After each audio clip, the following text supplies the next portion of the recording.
Većina islamskih učenjaka, Hanefije i Šafije i Hambelije, smatraju da se neće izvršiti šerijatska kazna nad čovjekom koji ukrade nešto od imetka svoga ortaka. Ušao je s čovjekom, jel tako, u taštvo, imaju firmu, rade. Ovaj jedan uvijek, jel tako, vješti i uvijek potkrada ovoga drugog.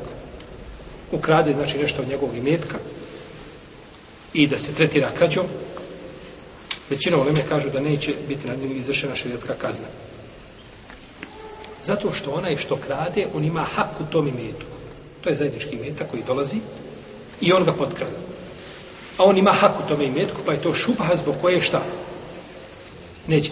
I kada kažemo, pazite dobro, kada kažemo da se za nešto čovjek neće biti kažnjen, to ne znači da je to dozvoljeno uraditi. Kažemo, neće biti izvršena šerijatska kazna, znači, kazali smo ovdje, muž može krasti ženin imetak, jer kod jednog dijela uleme neće biti. Nije to. Izvršenje kazne je jedno, a zabrana nečega je šta? Drugo.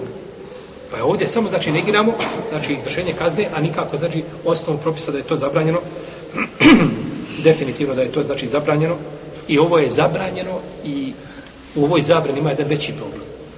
Ja očekujem od onoga besposličara koji hoda po ulicama i samo gleda, tako snima kuće, kakve su, gdje bi mogao najlakše ući, od njega očekuješ da ukradeti nešto. Ali ne očekujem od tebe koji si uz mene, očekujem da me pomogneš i da mi daš od svog imetka ako treba i vjerujem ti, znači, kao samom sebi ili više od toga i ti me potkravaš. To je najgore. Kad ti se neko povjeri i ti ga onda šta?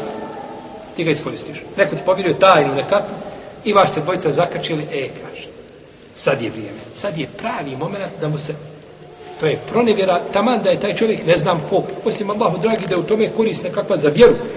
A to što ti ganjaš šir svoje duše, da njega osramotiš, pa Allah će te osramotiti na sudnjem danu pred svim ljudima. I osramoćiti na dunjalku i na ahiretu, u tvojoj kući kad budeš sedio. Jer je to pronevjera emaneta. Pa tako i ovaj čovjek ovdje, mjesto da stane uz njega, da mu pomogne, on, znači, on ga potkrade.